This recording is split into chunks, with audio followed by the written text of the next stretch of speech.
If I come down on the floor here, will everyone still be able to see me? Yes? Yeah? Great. Firstly, thank you for all turning up. It's always a privilege when people want to come out and just hear something about you.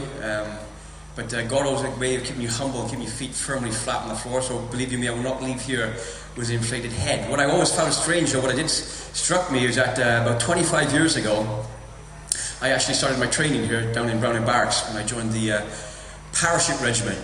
And what struck me this morning is that I actually see soldiers in here this morning on a Saturday morning. When I joined the Pars, I was by no means a Christian, and I can imagine, or remember quite well, on the Friday night, what I would be doing on a Friday night, and I know where I'd be Saturday morning. I'd be in my bed, sleeping off the night before. So thank you for turning up. It's great to see you all, to come and hear what myself and Mark have to say. As you know now, what we're here for is to tell you something about Christianity, and I'm going to give you my own personal story of how I became a Christian.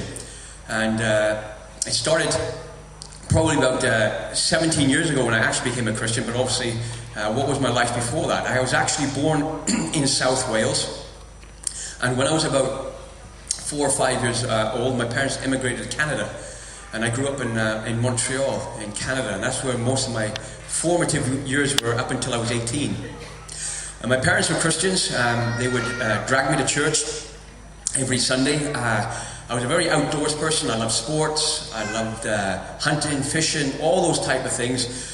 And generally it was the weekends when I got time to do that, and church always interfered with that. And my way of rebelling when I used to go to church is that when the preacher used to begin, I used to take all the hymn books and make it like a pillow and go to sleep while he would be preaching. And that was my love for church.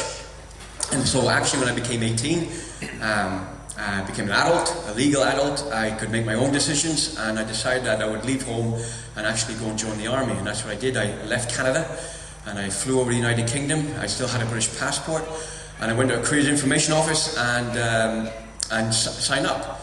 And it was 6 months later, in February 1984, that I found myself arriving at the train station here in Aldershot, being met by a couple of corporals, and then being driven up to the barracks here in Browning Barracks, where I started my training to get into the parachute regiment.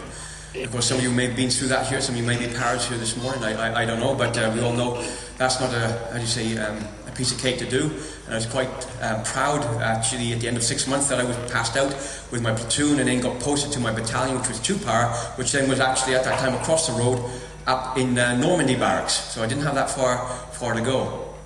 And I joined my battalion just as the battalion was about to leave to go on a tour of Northern Ireland, and I thought that was going to be great and exciting, but a better way than to leave the depot and actually go on operations straight away.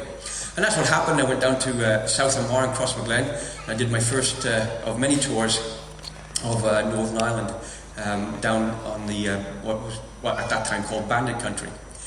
But anyway, we came back from there, and I went into the normal routine of battalion life, where you're doing courses and all that for promotion and exercises, and that was the normal routine, as probably many of you in here are very familiar with. And I've been in the Pars now about 5 years, and by this time we had been posted up to Turnhill in Shrewsbury. We'd become a home defence battalion. That was our role.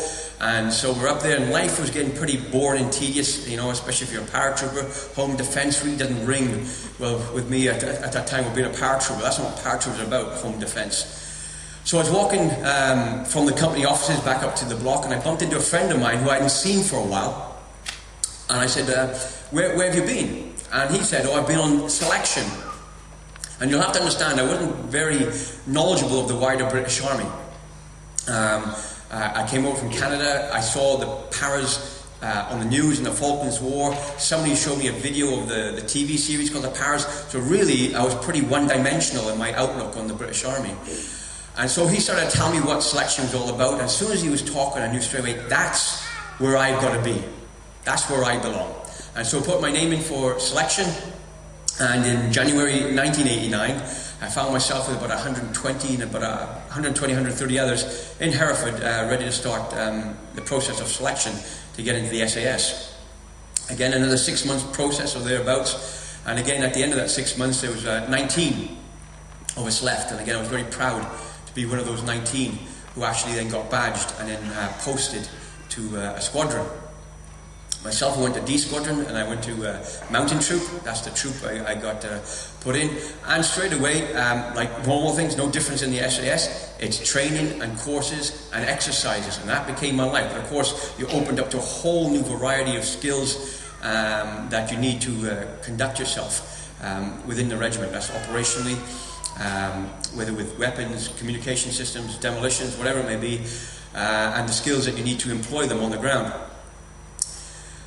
And it was during that time, one of our exercises where we were out in the Far East, we were coming back from Malaya, if I remember correctly, and we had the aircraft on the VC-10, and I don't know if they do it with you, they did it with us, I don't know why, I thought maybe we were a bit more knowledgeable than most people, and they always used to brief us up with news items as we were flying back.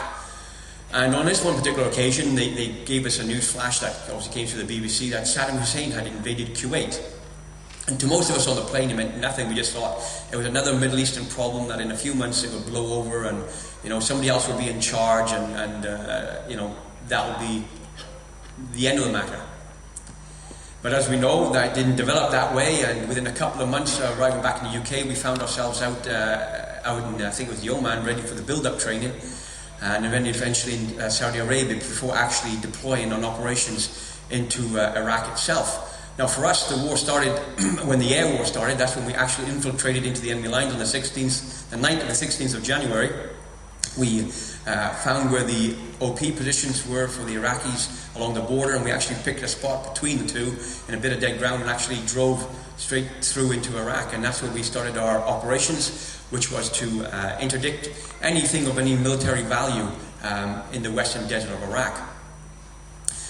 As the war progressed, though, and most of you know, if you know the history of it, Scud missiles became a huge threat in the sense of breaking a coalition where they were going to fire the Scud missiles onto Israel. And that then became a priority for us in the Western Desert, was to hunt down these Scud missiles, and once we found them, was to destroy them. And the task was made a lot easier in the sense of we have things what we call LTDs or LTM, laser target markers or designators.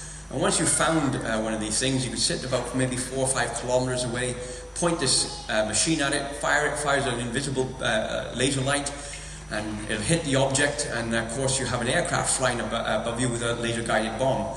And of course you coordinate the two things of you firing the light and them dropping the bomb, and hopefully the two meet and then no more missile, and that's what you hope. And we were being quite successful in this, and we managed to destroy a couple of Scud missiles.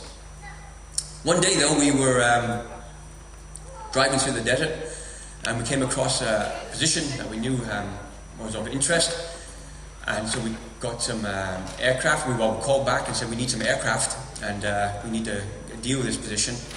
But the message came back and said there was no aircraft available. For whatever reason it was quite odd, because generally we had air superiority, there was always aircraft, but there was none available. So the message came back that we had to actually attack the place itself and destroy it. No problems with that, that's what we're trained, that's what we're paid for. I was a trooper at the time, and so being a trooper as well, I wasn't actually stupid. I knew that being a trooper, generally in military terms, if there's a fight to come, trooper equals cannon fodder. So I knew I was going to be in the thick of things. And sure enough, I found myself in what we call the assault group. Those of you in the military know, you've got your fire support, and then you've got your assault group. And I found myself in the assault group. And we moved round to what we call the start line, which is in dead ground before you actually break cover and assault onto the enemy position. And I was sitting there, and I could hear my colleagues, my friends and all that who were in the fire support group starting to put some fire down onto the enemy position. And I'm sitting there now waiting for H hour.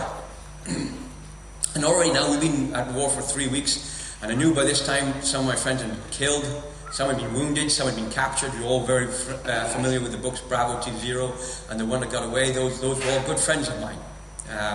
2 of them very good friends of mine who unfortunately got killed. And so I'm sitting there hearing all this fire going on. I'm thinking, okay, maybe in a couple of minutes I could be dead. That didn't bother me. Living and dying really